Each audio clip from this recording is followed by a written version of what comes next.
नमो बुद्धाय। भगवान बुद्ध कहते हैं, जीवन में हजारों लड़ाइयाँ जीतने से अच्छा है कि तुम स्वयं पर विजय प्राप्त कर लो। फिर जीत हमेशा तुम्हारी ही होगी, इसे तुमसे कोई नहीं छीन सकता।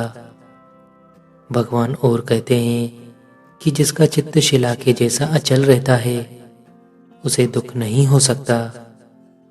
भगवान ने अपने अलौकिक विशुद्ध दिव्य स्रोत से आयुष्मान सारीपुत्र और आयुष्मान महामोदगलायन के वार्ता को सुना।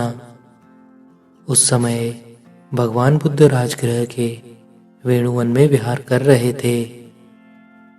आयुष्मान सारीपुत्र और आयुष्मान महामोदगलायन कपोतकंद्रा में विहार करते थे। उस समय उसी दिन सिर मुंडवाए आयुष्मान सारीपुत्र शुक्ल पक्ष की रात में खुले मैदान में समाधि लगाए बैठे थे। उस समय दो यक्ष मित्र किसी काम में उत्तर दिशा से दक्षिण दिशा की ओर जा रहे थे।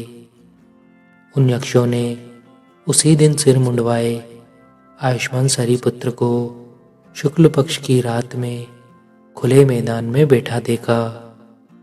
देखकर एक यक्ष ने दूसरे यक्ष से कहा, मित्र, मेरी इच्छा हो रही है कि इस श्रमण के सिर पर एक प्रहार करूं।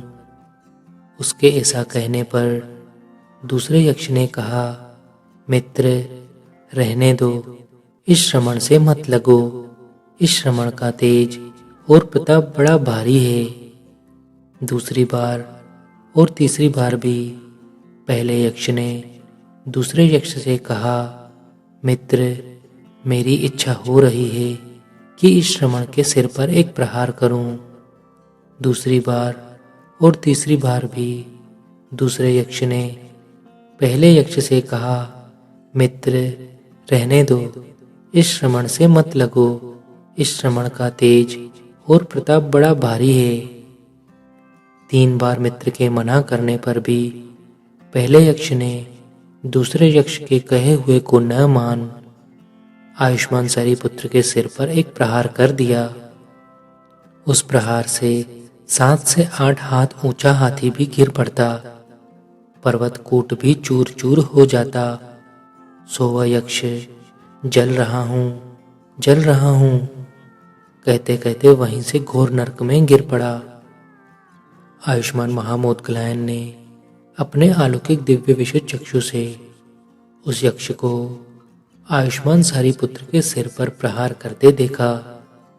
देखकर जहां आयुष्मान सारीपुत्र थे वहां गए और उनसे बोले, बनते, आप कुशल तो हैं, कुछ कष्ट तो नहीं है आपको? आयुष्मान सारीपुत्र ने कहा, मैं बिल्कुल कुशल हूँ। हाँ, मेरे सिर में कुछ दर्द सा प्रतीत होता है। आयुष्मान महामोदगलायन ने कहा, बड़ा आश्चर्य है, बड़ा अद्भुत है। आयुष्मान सारीपुत्र का तेज और प्रताप बड़ा भारी है। किसी यक्ष ने आपके सिर पर एक प्रहार कर दिया था। वह प्रहार ऐसा कड़ा था कि उसके पड़ने से 7 या 8 हाथ ऊंचा हाथी भी गिर पड़ता, पर्वत कूट भी चूर चूर हो जाता।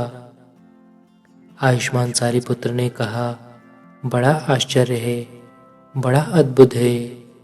आयुष्मान महामोदगलायन का तेज और प्रताप इतना बड़ा है कि वे यक्षों को भी देख लेते हैं। मैंने तो किसी पिशाच को भी नहीं देखा। भगवान ने अपने अलौकिक विशुद्ध दिव्य स्रोत से उन 2 अरहंतों के इस कथा संलाप को सुना और इसे जान उस समय भगवान के मुंह से यह उदान के शब्द निकल पड़े। उन्होंने कहा, जिसका चित्त शिला के जैसा अचल रहता है, राग उत्पन्न करने वाले विषयों में न अनुरक्त होता है और क्रोध कराने वाले विषयों में क्रोध भी नहीं करता, जो ध्यान लगाना जान चुका है, उसे क्यों ही दुख हो सकता है। धन्यवाद। नमो बुद्धाय।